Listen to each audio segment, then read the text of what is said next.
ఓం శ్రీ గురుభ్యో నమ. సమ్మతం సనాతనం కార్యక్రమానికి స్వాగతం అండి. నమస్కారం. ఈరోజు మనం చర్చించుకోవాల్సినటువంటి అంశం ఏంటంటే what is the first and who is the first. అంటే మొట్టమొదటిది ఏది, అలాగే మొట్టమొదటి వ్యక్తి ఎవరు. మొట్టమొదటిది ఏది అనేసి మనం చూసినప్పుడు ఎలాగైతే మనం ఎలా చూడాలంటే మన సైన్స్ ప్రకారంగా మనం ఏం తీసుకున్నా కూడా సరే, అసలు సృష్టి ఆవిర్భావానికి స్టార్టింగ్ పాయింట్ ఏదంటే బిగ్ బ్యాంగ్ థియరీ. అంటే ఫస్ట్ ఒక పెద్ద గోళం ఉన్నింది, ఆ గోళం వచ్చి పగిలిపోయేసి అంటే దాంట్లో వేడి ఎక్కువైపోయి విస్ఫోటనం చెందిందనమాట. విస్ఫోటనం చెంది దాంట్లో నుంచి వచ్చినటువంటి అంటే ఏదైనా ఒక పదార్థం పగిలిపోతే ముక్కలుగా అయిపోతుంది కదా, అదేవిధంగానే ఆ విస్ఫోటనం వల్ల ఆ యొక్క పదార్థము ముక్కలుగా అయిపోయేసి దూరంగా పడిపోయిందనమాట. వాటిలో నుంచి ఏర్పడినటువంటి ముక్కలే ఇవన్నీ ఇప్పుడు సూర్యచంద్రాది నక్షత్రాలు, నెక్స్ట్ భూమి, మన గ్రహాలు, 9 గ్రహాలు కానీ ఏవైనా సరే ఈ విశ్వంలో ఉన్నటువంటిది ప్రతి ఒక్క గ్రహం కానీ నక్షత్రం కానీ ఆ విస్ఫోటనం వల్ల ఏర్పడినటువంటిదే అని చెప్తారు. స్టార్టింగ్ వాళ్ళు ఎక్కడి నుంచి తీసుకుంటారంటే బిగ్ బ్యాంగ్ థియరీ నుంచి ఫస్ట్ స్టార్టింగ్ తీసుకుంటారనమాట. కానీ ఆ పదార్థం ఎక్కడి నుంచి వచ్చింది? ఇప్పుడు ఆ బిగ్ బ్యాంగ్ థియరీ జరగడానికి కావాల్సినటువంటి పదార్థము ఎక్కడి నుంచి వచ్చింది? మన సైన్స్ ప్రకారంగా మనం తీసుకున్నట్టయితే బిగ్ బ్యాంగ్ థియరీని స్టార్టింగ్ పాయింట్ని తీసుకుంటాం. స్టార్టింగ్ అదైతే అది ఎక్కడి నుంచి వచ్చింది? అది మనకు కావాల్సిన కాన్సెప్ట్. అదే వాట్ ఈస్ ద ఫస్ట్. అలాగే హూ ఈజ్ ద ఫస్ట్, మొట్టమొదటి వ్యక్తి ఎవరు అంటే ఇప్పుడు నేను అనుకోండి, నేను మా అమ్మ నాన్న దగ్గర నుంచి నేను వాళ్ళ దగ్గర నుంచి పుట్టాను, వాళ్ళు వాళ్ళ అమ్మ నాన్న దగ్గర నుంచి, వాళ్ళు వాళ్ళ అమ్మ నాన్న దగ్గర నుంచి, అలాగే ప్రతి ఒక్కరు వాళ్ళ అమ్మ నాన్న కడుపులో నుంచి పుడుతూ ఇప్పటి వరకు ఇక్కడ వరకు వచ్చామన్నమాట. కానీ ఫస్ట్ ఎవరు పుట్టారు? ఈ 2 పాయింట్ల గురించి మనం ఈరోజు మాట్లాడుకోవాలని అనుకుంటున్నాము. ఫస్ట్ మనం చెప్పేది ఏమంటే వాట్ ఈస్ ద ఫస్ట్, మొట్టమొదటిది ఏది, దాని గురించి మాట్లాడుకుందాం.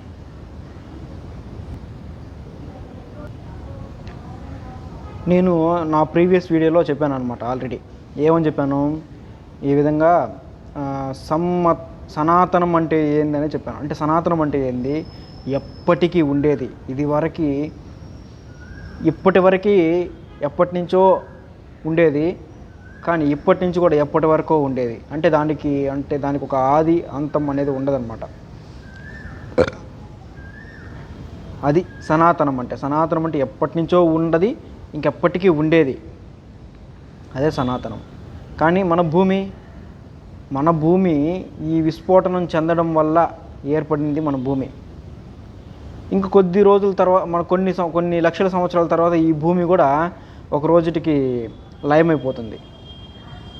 లయమైపోయేసి ఈ సూర్యుడు, ఈ గ్రహ మండలాలు అన్నీ ఆల్మోస్ట్ అవన్నీ కూడా లయమైపోతాయి. అంటే ఇవన్నీ కూడా తాత్కాలికమే. ఇవన్నీ ఆ విస్ఫోటనం జరగడం వల్ల ఏర్పడినటువంటివి కాబట్టి ఇవన్నీ తాత్కాలికమే. అలాగే ఆ విస్ఫోటనం చెందినప్పుడు ఏర్పడినటువంటి ఇవి అలా ఉంటే, ఆ విస్ఫోటనం చెందడానికి కారణమైనటువంటి ఆ పదార్థం కూడా తాత్కాలికమే.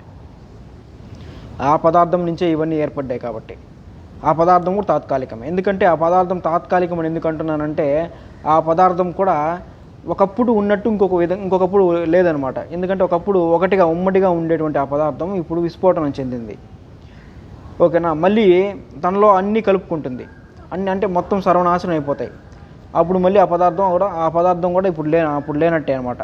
అంటే విస్ఫోటనం చెందనంత వరకు ఆ పదార్థంగా ఉండింది, విస్ఫోటనం చెందిన తర్వాత ఇప్పుడు ఆ పదార్థం లేదు. మళ్ళీ అన్నీ నాశనం అయిపోయిన తర్వాత ఆ పదార్థం మళ్ళీ ఒకటే పేసి మళ్ళీ ఆ పదార్థం ఏర్పడుతుంది. అంటే ఆ పదార్థం కూడా తాత్కాలికమే. అంటే ఇప్పుడు సనాతనంగా ఉండేటువంటిది ఆ పదార్థాన్ని తీసుకోకూడదు, ఇప్పుడు ఉండేటువంటి భూమి, నక్షత్ర మండలాలు అయినటువంటి సూర్య చంద్రాదులు ఏవైనా వీటన్నింటిని కూడా తీసుకోకూడదు. అంటే ఇవన్నీ ఏర్పడడానికన్నా ముందు ఏదైతే ఉండిందో అది శాశ్వతమైంది. ఇవన్నీ లయం అయిపోయిన తర్వాత కూడా ఏదైతే ఉంటుందో అది శాశ్వతమైంది. అది ఏది? ఆధ్యాత్మికంగా తీసుకుంటే ఇప్పుడు మనలందరినీ నడిపించడానికి ఎవరో ఒక అతను ఉన్నాడు. అంటే ఈ సృష్టి మొత్తాన్ని జరిపించడానికి ఒక అతను ఉన్నాడు. ఏదో ఒక శక్తి ఉంది, చైతన్యవంతమైనటువంటి శక్తి ఒకటి ఉంది. దాని ద్వారానే ఈ సృష్టి జరుగుతూ ఉంది, లయము జరుగుతుంది, స్థితి జరుగుతూ ఉంది. అలాగే ఈ భూమి, సూర్యచంద్రాదులు ఇవన్నీ కూడా వాటి యొక్క పనులు అవి సక్రమంగా చేస్తున్నాయి అని మనం చెప్తాం అన్నమాట. అతను ఉండేటువంటి కారణం కానీ, అంటే భగవంతుడికి ఈ విధంగా లింగభేదాన్ని మనం భావించకూడదు. కానీ సృష్టిని స్త్రీతో ఎందుకు పోల్చామంటే మనం అంతా సృష్టి ఒడిలో ఉన్నాం. సృష్టి మనకు తల్లి వంటిది కాబట్టి సృష్టిని స్త్రీతో, భగవంతుడిని పురుషుతో పోల్చామన్నమాట. అంతే, ఇంకేం లేదు. ఎందుకంటే మనకు తండ్రి మన ఇంట్లో మనకు కావాల్సినటువంటి సౌకర్యాలను చేకూర్చేటువంటి వాడు తండ్రి కాబట్టి. అలాగే నేను లాస్ట్కి ఇప్పుడు ఫైనల్గా చెప్తూ ఉన్నటువంటిది ఏంటంటే అదే నేను ఇంతకుముందు చెప్పాను కదా, పదార్థంకి ముందు ఏదైతే ఉందో అది, ఇవన్నీ జరిగిపోయి అంతం అయిపోయిన తర్వాత కూడా ఏదైతే ఉంటుందో అది ఇప్పుడు కూడా అది ఉన్నది. కానీ మనకు గోచరించడం లేదు. అది ఉన్నది అది ఉన్నది అనేటువంటి విషయాన్ని మనం గోచరించుకోవట్లేదు అనమాట. అదే భగవంతుడు. మన సనాతనం అనుసన్నాం చూసావా, అదే సనాతనం అంటేనే దానికి అర్థం అదే, ఎప్పటికీ ఉండేటువంటిది, చలనరహితమైనటువంటిది. అది చెలిస్తే మనం ఉండం. ఏదైనా సరే, ఫర్ ఎగ్జాంపుల్ చూసుకోండి, మనిషిలో కానివ్వండి, చెట్టులో కానివ్వండి, ఒక విత్తనంలో కానివ్వండి, అసలు ఈ ప్రపంచం పైన ఉండేటువంటి ఏ సంస్థ అయినా సరే, ఏ యొక్క అణువైనా సరే, ఏ జీవైనా సరే, వాటిలో వాటికంటూ ఒకటి మెయిన్ పార్ట్ ఒకటి ఉంటుంది. అది కదలదు, కానీ వాటిని చైతన్యభరితంగా చేసి వాటిని కదిలేటట్టుగా చేస్తుందన్నమాట. కానీ అది కదిలిందంటే ఇవన్నీ ఉండవు. ఫర్ ఎగ్జాంపుల్ మనం అనుకోండి, మనలో ఉండేటువంటి మన మెదడు ఎప్పటికీ కదలదు. కానీ మన కదలికలకి కారణం ఏదంటే మెదడు మాత్రమే. ఒకవేళ మెదడే కదలాల్సిన పరిస్థితి వస్తే మనం ఉండం. ఇది నిజం. అదేవిధంగానే భగవంతుడు కదలడు, అతనికి చలనం లేదు, రూపం లేదు, నామరూప క్రియారహితుడు భగవంతుడు. మనమే ఏర్పాటు చేసుకున్నాం. కృష్ణుడు, రాముడు, లక్ష్మీదేవి, పార్వతి అనేసి ప్రకృతి పరంగా అయినా సరే, ఇలా భగవంతుడి పరంగా అయినా సరే మనమే ఏర్పాటు చేసుకున్నాం. ఆ అమ్మ, ఈ అమ్మ, అతను, ఇతను అనేసి ఒక పేర్లు పెట్టుకునేసి మనం ఏర్పాటు చేసుకున్నాం అన్నమాట. వాళ్ళు కదలరు, అంటే అతను కదలడు, అంతే. ఒకడే ఉండేది భగవంతుడు. హిందువులు అనేక దేవతల్ని పూజిస్తారు. కానీ వాళ్ళ వేదాలైనా సరే, ఉపనిషత్తులైనా సరే, భగవద్గీత అయినా సరే, ఏదైనా సరే బోధిస్తున్నటువంటిది ఏంటంటే భగవంతుడు ఒక్కడైనా బోధిస్తూ ఉన్నది. కానీ ఎంతమందిని ఎందుకు పూజిస్తున్నారు తెలిసిన? వాటన్నిటికీ ప్రతి ఒక్క ఇప్పుడు ఒక దుర్గామాతని ఎందుకు పూజిస్తారంటే ఆ యొక్క పేరులో ఒక అర్థం ఉంటుంది. అలాగే ఆమెని దుర్గాదేవి చెక్కినటువంటి రూపంలో ఒక అర్థం ఉంటుంది. ఈ అర్థం కూడా భగవత్ స్వరూపమే కాబట్టి దుర్గామాతను కూడా పూజిస్తారు. అలాగే ఏ దేవుణ్ణి తీసుకున్నా కూడా సరే భగవత్ స్వరూపానికి సంబంధించినటువంటి ఒక మీనింగ్ అనేది ఉంటుంది. కాబట్టి దాన్ని గుర్తు చేసుకుంటూ ఏదో ఒక రోజు మనిషి దీన్ని గుర్తు చేసుకుంటాడు అనేటువంటి ఒక ఆలోచన పరంగా ఆ విధంగా పెట్టి మనం పూజ చేస్తాం అనమాట. కానీ అదే కరెక్టు అంటే అది మాత్రమే దేవుడు అనుకోవడం తప్పు. ఎందుకంటే కృష్ణుడు మాత్రమే దేవుడు అనుకోవడం తప్పు. ఎందుకంటే భగవంతుడికి నామరూప క్రియలు ఏమీ లేవు. శ్రీకృష్ణుడు తన తలపైన నెమలి పింఛం పెట్టుకుంటాడు, ఓకేనా. దానికంటూ ఒక అర్థం ఉంది. అదేవిధంగానే పిల్లను గ్రోవ్ పెట్టుకుంటాడు, దానికంటూ ఒక అర్థం ఉంది. ప్రతి ఒక్క దానికి ఒక అర్థం అనేది ఉందన్నమాట. ఈ అర్థాల గురించి మనం నెక్స్ట్ వీడియోలో మాట్లాడుకుంటాం. ఇప్పుడు ప్రజెంట్ మనం మాట్లాడాల్సిన విషయం ఏంటంటే అది కాదు, కాబట్టి నేను దాని గురించి మాట్లాడలేదు. ప్రతి ఒక్క భగవంతుడి పేరుకి కానీ, అతను ఉండేటువంటి రూపానికి కానీ, అతని వర్ణానికి కానీ ఒక అర్థం అనేది ఉంది. కాబట్టి దాన్ని మనం భగవంతుడు సమానంగా పూజిస్తాం, అంతే. అంతలో మాత్రాన ఆ రూపం కలిగింది భగవంతుడు, ఆ పేరు కలిగింది భగవంతుడు, ఓకేనా, ఆ వర్ణం కలిగింది భగవంతుడు అని చెప్పడం తప్పు.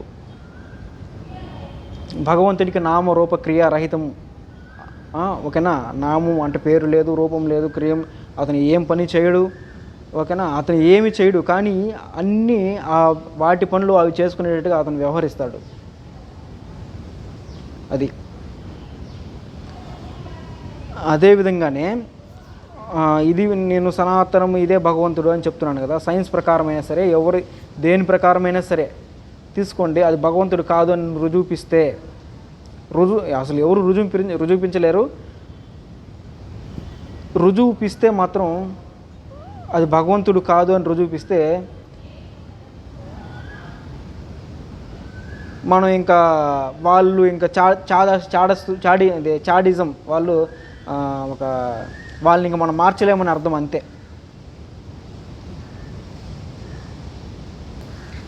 ఇప్పుడు హూ ఈజ్ ద ఫస్ట్ అన్నాం కదా. ఈ హూ ఈజ్ ద ఫస్ట్ అంటే కూడా నేను ఫస్ట్ ఇంతకుముందు చెప్పానే, వాట్ ఈజ్ ద ఫస్ట్, అది భగవంతుడు. వాట్ ఈజ్ ద ఫస్ట్ అంటే భగవంతుడు. హూ ఈజ్ ద ఫస్ట్ అంటే ఇది ప్రకృతి తల్లి వంటిది, భగవంతుడు తండ్రి వంటి వారు అని చెప్పాను కదా. ఇప్పుడు హూ ఈజ్ ద ఫస్ట్, ఈ హూ ఈజ్ ద ఫస్ట్ మనం తీసుకున్నట్లయితే మొట్టమొదట పుట్టింది ఏదిరా అంటే మన ఆవిర్భావానికి కారణమైనటువంటి మన తల్లిదండ్రులని మనం అంటాం, వాళ్ళ తండ్రి అని అంటాం అనమాట. మొట్టమొదటి బీజం అనేది ఏర్పడడానికి కారణం ఏదిరా అంటే భూమి. ఈ పంచభూతాలు ఈ యొక్క భూమి కారణంగానే బీజం అనేది ఏర్పడింది, ఓకేనా. ఇప్పుడు మన ప్రాణం కలగడానికి ఫస్ట్ ఏదంటే మనకు కావాల్సిన పంచభూతాలు, ఈ భూమి. ఇవన్నీ ఎక్కడ ఏర్పడినాయి? ప్రకృతిలో ఏర్పడినాయి. ప్రకృతి మనం బతకడానికి కావాల్సిన వంటిది ఏదంటే అది ఫస్ట్ ఏదంటే ప్రకృతి. అది హూ ఇస్ ద ఫస్ట్. ప్రకృతి అంటేనే ఒక ఆత్మతత్వం. ఆత్మ అంటే మనమంతా ఆత్మలే, ఆత్మ స్వభావమే మనందరూ. ఆత్మకి రూపం, ఆత్మకి ఉండేటువంటి స్వభావాలు ఏవైతే ఉన్నాయో ప్రతి ఒక్క జీవరాశిలోనూ అవి ఉంటాయన్నమాట. ప్రతి ఒక్క జీవరాశికి ఆత్మ అనేది ఉంటుంది కదా. ఇక్కడ నేనున్నాను, నాకు ఇక్కడ ఒక ఆత్మ ఉంది, అక్కడ ఏదో ఒక వేరే జీవరాశి ఉంటుంది, అక్కడ దానికంటే ఒక ఆత్మ ఉంది కదా. కానీ ఈ మధ్యలో ఆత్మ లేదా? నేను చెప్పేది అదే. ఈ మధ్యలో కూడా ఆత్మ అనేది ఉంది. ఆత్మ కూడా ఖండితమైనటువంటిది కాదు, మనం ఖండించుకున్నాం ఆత్మను కూడా. అఖండితమైనటువంటిది ఆత్మ. అది కూడా పూర్తిగా ఆల్మోస్ట్ అని కాదు, ప్రకృతి మొత్తం ఆవిర్భవించబడి ఉండేటువంటిది. ఈ ఆత్మ ద్వారానే ప్రకృతి కూడా రన్ అవుతూ ఉన్నది. ఈ ప్రకృతి ఈ ఆత్మ అంటేనే ప్రకృతి. దీనివల్లనే మనకి జీవం అనేది ఏర్పడింది, ప్రకృతి వల్లనే. ఇదే first. Who is the first అంటే ఆత్మ. వాట్ ఈజ్ ద ఫస్ట్ అంటే భగవంతుడు.